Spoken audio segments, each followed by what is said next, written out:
Você já reparou como basta um olhar para identificar de onde é uma foto? Mais do que cultura ou estética, a arquitetura é uma ferramenta de sobrevivência moldada pela terra, desde as pirâmides egípcias até o contraste entre as ruelas europeias e as avenidas americanas. Cada tijolo conta uma história de adaptação ao clima e ao solo. Nesse vídeo, vamos explorar 3 lugares que só nasceram por razões ocultas que ditaram seus designs. Vamos entender por que, na verdade, a geografia é o arquiteto mais influente da história. E você sabia que as maiores conquistas de uma grande civilização que marcou a humanidade não teriam existido se não fosse pela geografia ao redor dela? 1. Esculpidas pelo rio e pelo sol. Quando olhamos para as pirâmides de Gizé, a pergunta que surge é como? Mas a geografia nos oferece uma resposta muito mais fascinante para a pergunta por que ali?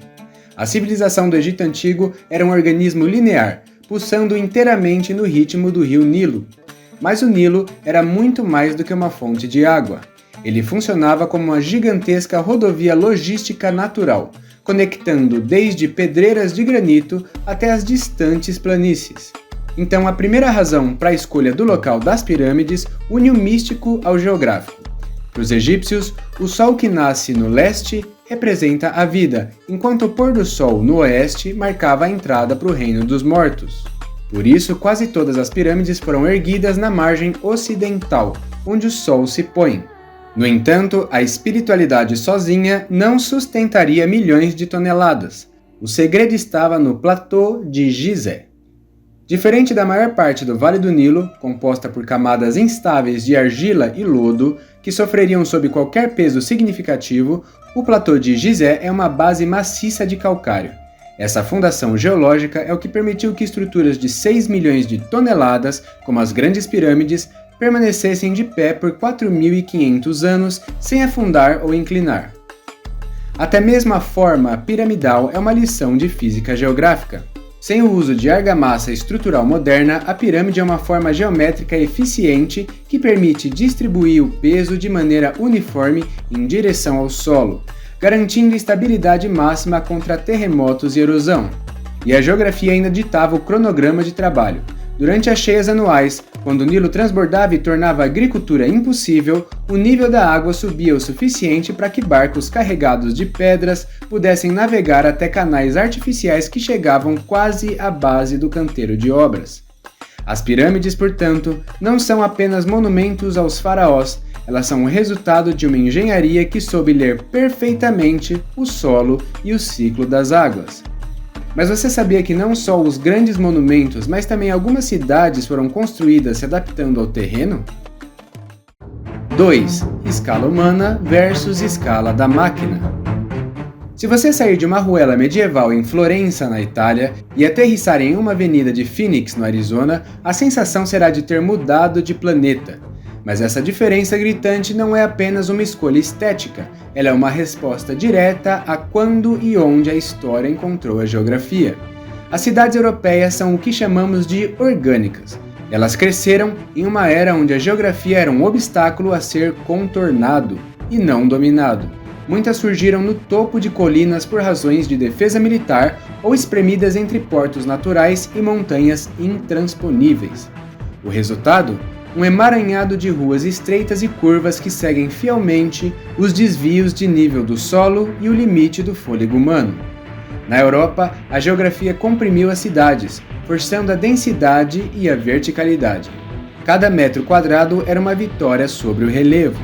Já o modelo americano, especialmente no oeste, é o legítimo filho da geografia da abundância. Aqui no canal, inclusive, temos um vídeo detalhando sobre como esses vastos territórios passaram a fazer parte dos Estados Unidos. O link está na descrição.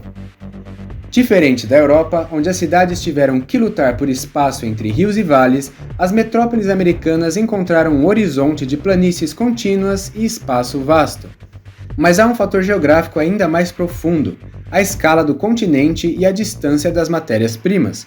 Enquanto as cidades europeias foram esculpidas para a escala do pedestre e do cavalo, onde tudo precisava estar a minutos de distância devido ao relevo acidentado, as cidades americanas foram projetadas para a escala da máquina.